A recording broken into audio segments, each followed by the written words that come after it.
Thank you very much. At last, I'm part of it all. Oh, dear. Yes, hello, Edinburgh. Or at least a very select part of it, yeah. It's my first time here. I arrived yesterday, and it was astonishing that for the second time in my life, I quickly became aware of the enormous power that good old-fashioned live entertainment can generate. In the case of the festival, it's a power magnetic enough to attract eager pilgrims from all over the world. I say for the second time because it's a situation that reminds me of... Did you hear that subtle introduction of the title of this very show? The skill of the man. It reminds me of the very first time I encountered the magic of live theatre. It was a long time ago in the 1940s, when my mother thought it was time I was introduced to some proper grown-up stuff, and she took me to a production of Richard III in the West End of London, starring Laurence Olivier.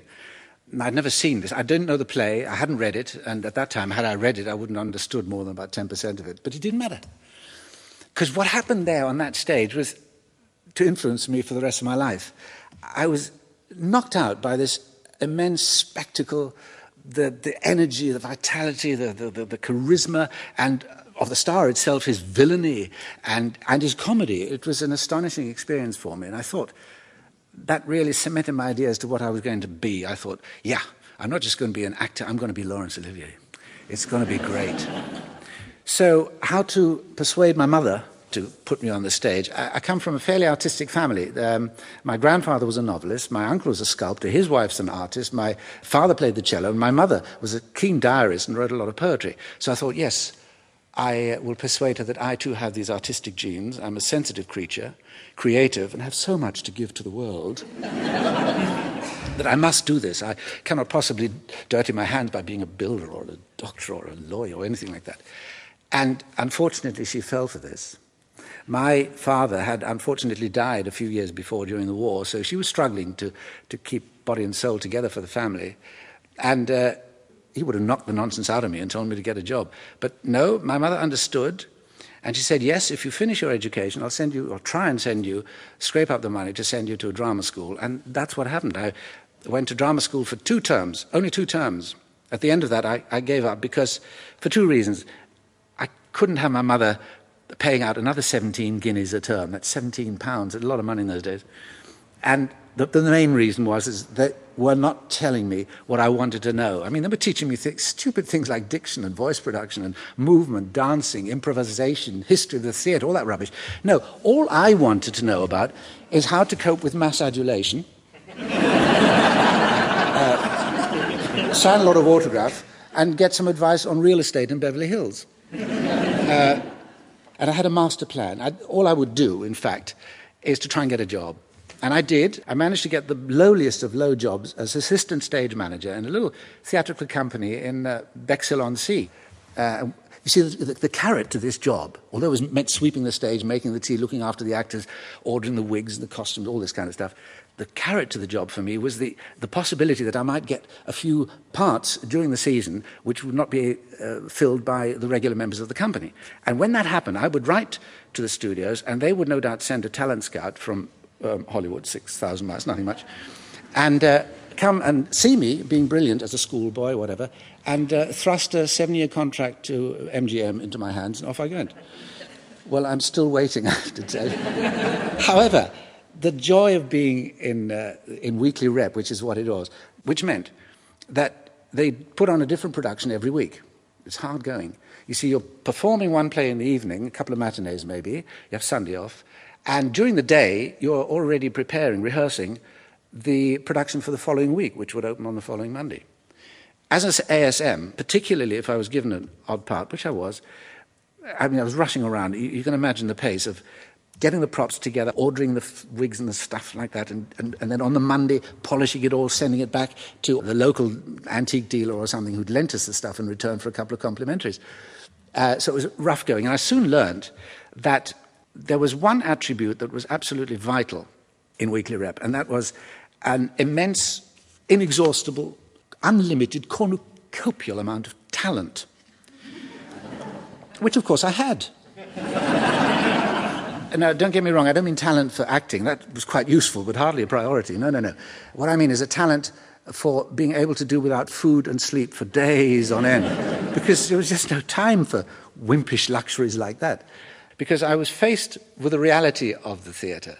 Here were people who had to really get on with it very fast, had to learn their lines very fast, had a great skill in doing that. They produced a performance, however good or bad it was, within a week. It demanded a huge amount of discipline. And my immediate boss, the stage manager, was very good at that. He taught me really to get myself together and knocked 90% of the nonsense out of me. I'm glad to say I still retain 10% because I think it's very useful as an actor to have some nonsense in you. And I was also put among people who knew their stuff. Some of it knew it very badly. I mean, there's some rotten actors there, but you can even learn from them. And some very experienced older ones. I remember one guy who had actually worked with Henry Irving himself. I mean, this took me really back because my mother had also given me a biography of Henry Irving, so I admired the man, never having seen him. He died in 1905, but he was the first actor to be knighted, right? With a couple of taps of the royal sword on his shoulders, he lifted the entire profession into a level of, well, near respectability. And this man had actually worked with him. It was wonderful to see this. But what was he doing in weekly rep? He'd had a distinguished career, and as so often happens, you know, you get your sell-by date, you have to make do with really roughing it in weekly rep. So he was a bit, well, dare I say bitter? Yes, I suppose he was, because he'd hoped for better things. And he was always very rude about the audiences. I couldn't understand it. He would come off cursing the audience. Oh, what a rotten audience. Never used to be like this in the old days. Oh, no, no. Filthy people. I wish they were all dead. Very crabby. And I asked him one day, do you hate every audience? He said, well, I do nowadays, yes. Not what they were, not in the old days. Oh, Irving wouldn't have an audience like that. Oh, terrific people, wonderful people. And I asked him, do you have a favourite audience? Yes, I have. I've got a very favourite audience. My favourite audience is being at home alone in front of a mirror.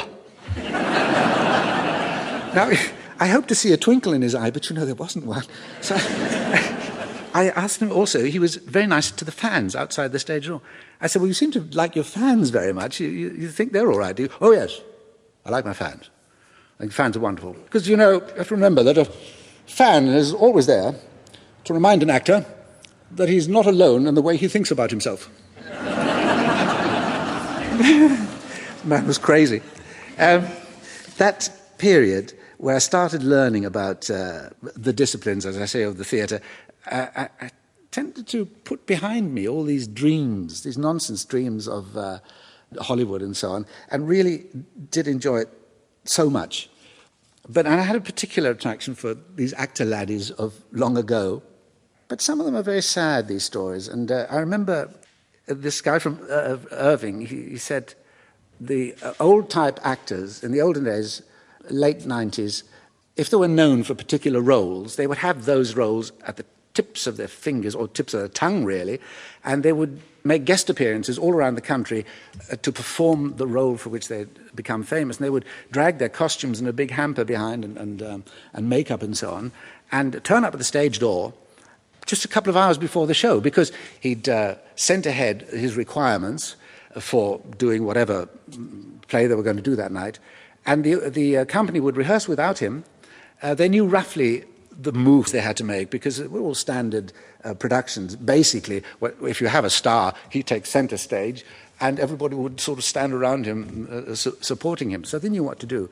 But these guys, these bold, brash guys these actors would come to the stage door really with only two questions in their mind at the stage door. They'd say, where's the stage and what's the play? And they just kind of get on with it, you see. There's a wonderful poem. There's a guy called Billy Bennett. He was a music hall entertainer, and he wrote these wonderful monologues. I'll recite this one to you because it's about actors. It goes like this. I'm cherishing a secret in my bosom about the dreadful stage life that I lead. I've heard it said that pros are decent people, but according to the papers that I read, both actresses and actors are dead wrong uns, whether from the palace or the hippodrome. You folks out here know I'm an actor, but I never breathe a word of it at home, because my mother doesn't know that I'm an actor. It would break her poor old heart if she found out. She knows I'm a deserter from the Scottish Fusiliers, She knows I stole a blind man's can. That got me 7 years. She knows I'm connected to a gang of West End pests and the police have had me twice inside the cage. She knows I mix with ladies who've had a shady past, but my mother doesn't know I'm on the stage. Sometimes she sees the powder on my clothing, and then it's such a nuisance to explain.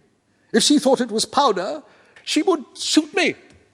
So, of course, I have to tell her it's cocaine. Thank you very much. Thank you very much.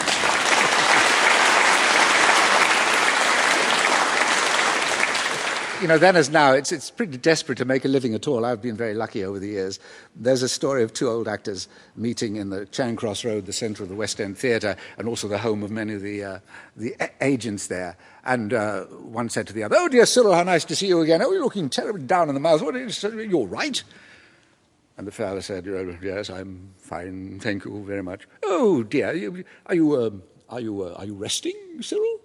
"Well, yes, I'm afraid I am resting." "Oh, that's too bad, too bad. Anything in view?" "No, I'm afraid not. No, I haven't got anything in view." "Oh my goodness me.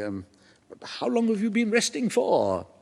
"Oh, I haven't had a job for what is it now? I think next week it's 6 years." "Oh, my dear chap, I am so sorry. 6 years without a job. Tell me, Cyril, have you ever thought of taking up another profession?" "What? And give up the theatre?" All this joy of rep. You see, I was in the tail end of that romantic period of theatre before television came along and changed everything. And my career, theatrical career, was interrupted because I had to have 2 years in the army as a conscript. And I thought, me, a sensitive artiste in the, no, be a soldier, no, carry guns, much too heavy. And I told the sergeant this, and the recruiting sergeant, or the one who was issuing the jobs, the trades, "Do you want to be a driver, a vehicle mechanic, signaller, artificer? What do you want to do?" I said, "Well, I really want to join the entertainments branch because I don't think I'd be happy as anything else." Well, this sergeant was, of course, extremely concerned about my happiness. Anyway, they tried to make a man of me, but failed and made me an orderly room clerk instead, which meant keeping a very low profile. And I spent 2 years there, and it was in the tank regiment. And the tank regiment was a really butch regiment. Well, I did achieve some distinction, I have to say, in the tank regiment because I was the only soldier at the time, over the 2 years, in the regiment who never once went inside a tank. Didn't get a medal for it, but I was awfully proud of myself. And when I came out, I went back to rep for quite a long while, improving my skills, I hope. And, you know, those days of rep were the best apprenticeship I could have had. The experience they gave us, the disciplines they taught, and the disasters they sometimes threw at us have been of enormous value to me, and I shall never regret those early times. Well, anyway, after about 25 years of learning my craft, doing a lot of comedy, farce, West End tours, all that, I was working with a guy called John Cleese. They made films for management training. And during the course of one of these, we got on very well. During the course of this, he said he and his then-wife, Connie Booth, had written this series, or at least a pilot, called Fawlty Towers, about a hotel. And he thought I might be quite nice as the Spanish waiter. I said, well, how nice of you. Thank you very much. I said, but do you think you could make him a German waiter? Because I can't do a Spanish accent. And he actually listened. He listened to me. This is his great skill. He always listens and then rejects. Not always, by any means, not always. He said, no, I think we'll leave him Spanish. I mean, can you imagine Manuel as a German waiter? Nothing would go wrong in the place, would it? He'd run it. So, and that's what came about. Now, the thing about this German-Spanish thing, I said German accent, can I do a German accent? Because I come from Germany. I'm actually from Berlin. And we as a family were refugees just before the war because it so happened that my father was Jewish, which was not at all a good thing to be in the 1930s. And things got very sticky for him. He was, in fact, arrested in September of 1938. But fortunately, because he had some influence through his business connections with a high-up chief of police there, who, at great risk to his own job, I should think, got him released. And my dad went over to England. He was sponsored here, given a job, so he was allowed to come in And we were okay, my mother, an Aryan. We three kids were mongrels, half-breeds if you like, but not in danger at that time. We followed on a few weeks later.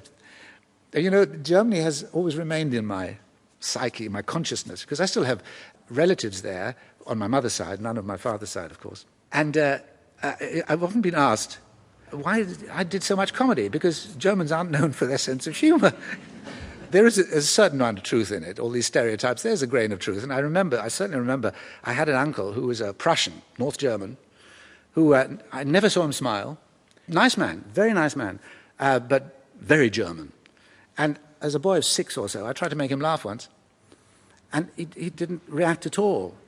And he looked at me rather sternly, shaking his head, and he took me on his knee, wanted to give me a little lecture. And he said, "Now, Andreas," my real name is Andreas, you see, "Andreas, I want to tell you something. We Germans may have many faults, but I'm happy to say that a sense of humor is not among them." So when I came to England, first time, after a serious life, because one day my school friend, I mean, I knew nothing about anti-Semitism or anything about this. In fact, I considered myself a communist. I preferred Stalin to Hitler because he had a bigger moustache. And I had a friend, a school friend, best friend, Ralph, who one day came to me and he said, "I'm not allowed to play with you anymore." I said, "Well, really, why?" He said, because your father's a Jew. And I couldn't follow that. Why? What's the matter with that? He said, "Well, Jews don't like Hitler very much, and that's why I can't play with you." And I really couldn't see the logic of this, and neither could he, because I could have understood if he'd been forbidden to play with my father. But why me, you see? He didn't understand, I didn't understand, but the fact is that we never played together. These sort of things were edging into life and not very pleasant. So anyway, we came over to England, and where I first learned about the absurdity of life, that everything in life is absurd if you look at it from a certain angle. And my first example of this was having arrived at Southampton on a big liner. We stayed the night there in a little hotel prior to going to London, and were greeted in the morning at breakfast with a plate of shredded wheat. It's a domed heap of hay. I mean, I'd never seen this before, nor had any of my mother and brother and sister, nothing. And we didn't know what to do with it.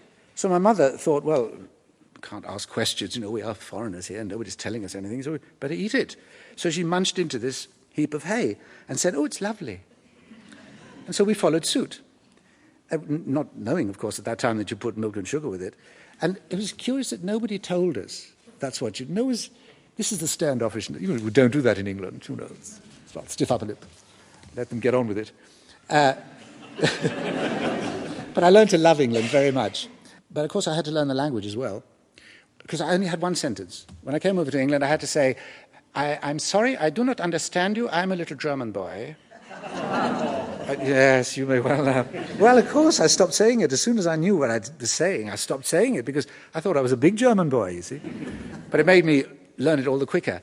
And at that age, I was coming up to 9. I was young enough to learn the language without leaving a foreign accent. At least I think I haven't. I get away with English now. If you leave it a few years longer, you're likely to be left with some continental tang, which, had I become an actor, would have severely limited me and my choice of roles. I would only have been able to play, foreign parts. So I'm thankful to Hitler for one thing, that he sent me over early, so I could manage to have a decent career here and a real life here. So I learned the language beautifully and did a lot of work in particularly radio, one of my favorite mediums. I was particularly suitable for radio because it enabled me to play tall, good-looking men. And my voice, too, had become a beautiful organ. After radio, and in radio, too, and television, everywhere after that, I had learned the language so well that I was soon offered parts of a Turkish carpet salesman, a Russian spy, Japanese prisoner of war, Italian hairdresser, and a Spanish waiter, of course, Spanish waiter. Well, we come back to Fawlty Towers. Everything always comes back to Fawlty Towers. In 1970, we'd made 12 episodes, that's all, 12 half-hour episodes. We made 6 of them in 1975, and the other 6 in 1979. 75 was a very good year for me. I had my own play that I'd written on at the Chichester Festival. I was starring in the West End in a play where I was breaking my neck every night, in a play called No Sex Please We're British, where I was playing the Michael Crawford part, where you know the kind of acrobatics he gets up to. I had to be very fit. And so we recorded that series of Fawlty Towers on a Sunday, because that was the only day I had off. And I'd been used to falling about and knocking myself about and escaping uninjured for most of the time. But as far as Fawlty Towers are concerned, there's 3 questions I'm always asked. Number 1, what's it like working with John Cleese? Number 2, are there going to be any more? And number 3, did it hurt? The answer to the questions. 1, it's wonderful working with John, and the whole cast, in fact. He was a very good father, if you like, father figure of the group, as was the director as well. And it was a little family. It was a great team. We were very close together during that period. And it was an open team. In other words, we were encouraged to make our own contributions to, if we didn't think something was funny, we'd say it. And maybe the joke would be improved, whatever. And John himself is an extremely sensitive man. Sensitive not just to his own feelings, but to the feelings of those around him. I mean, I wouldn't like to get on the wrong side of him, I have to say. But he is very supportive and a very loving man. So we got on terribly well. So it was great working with John. Are there going to be any more? No, I don't think so. I mean, I've dyed my hair grey, as you say, and we've all got a bit older. I don't think we could do it. There are still spin-offs being considered and so on. Oh, and I'm also reminded of the first series was bought by a German TV company who were going to make a German, not a German version, but they were going to just revoice it. German actors dubbing the words. And they knew I came from Germany. So would I go over to Munich to dub myself into German with a Spanish accent? Pure guesswork on my part. Anyway, I did it. And the interesting thing is, I say the first series, but they only took the first 5 episodes. The episode they didn't want in Germany was the one about the... That was there. No, they're showing that German episode nowadays, and I think it gets a few laughs. Oh, yes, the third one. Did it hurt? Sometimes. Well, nothing much. It was very carefully rehearsed. And when he knocks me about, or when I had my head hit against the wall or whatever, provided we were well rehearsed and we timed it right and we knew our stuff, I mean, we knew what we were doing, it didn't hurt. There was one occasion, I have to say, because I always considered it his fault. I met him for dinner the other day. He said, you know, we should really check our stories because I don't agree with you, Andrew. So we're going to get together and hammer it out. Not entirely his fault. He has to, in one episode, hit me over the head with a frying pan. I don't know if any of you ever saw that. Yeah, he thinks I'm a burglar and he hits me. Well, this had to be carefully rehearsed because he approaches me from behind and in the dark of the hotel lobby, and not knowing who I am, hits me, see? This was rehearsed so that he would approach me, then stop the punch, pull his punch, as it were, a quarter of an inch before he hit my head. Carefully timed because I had my back to him. I had to time it so that I had to know exactly when that would happen so it would coincide with my falling down on the deck. And we did that beautifully. And on the night, he did it beautifully. But it was the end of a long day, and the only thing he forgot was this quarter of an inch. So it went whack onto my head. And as I went down, hit the deck, I thought to myself, I'm so glad this is the last shot of the show because I can't get up again. And I learned afterwards that there were 2 frying pans. These were stainless steel frying pans, I think, big, heavy ones. And one of them had got padding. So just in case he missed, it wouldn't hurt. But for some reason, he'd been given the wrong one. You see. I didn't know this about 4 years. And I was told that, yes, it was the wrong one, and it actually dented the pan. My head being solid didn't matter, you know, it's all right. But I thought it was his fault entirely. And I said to him afterwards, I said, you know, I was a bit much. You know, you hit me this hard. We did rehearse it. It's a bit, you know, it hurt. I didn't think he noticed it, you see. He said, what's the matter with you, Andrew? I mean, we're not doing a show in the West End, a long run. You're doing it once in your life. Pull yourself together. Get on with it. And he bought me another baby sham. But no, I made it clear to him that I was a bit miffed about it and that I was quite angry. But nice man that he is, he forgave me. So,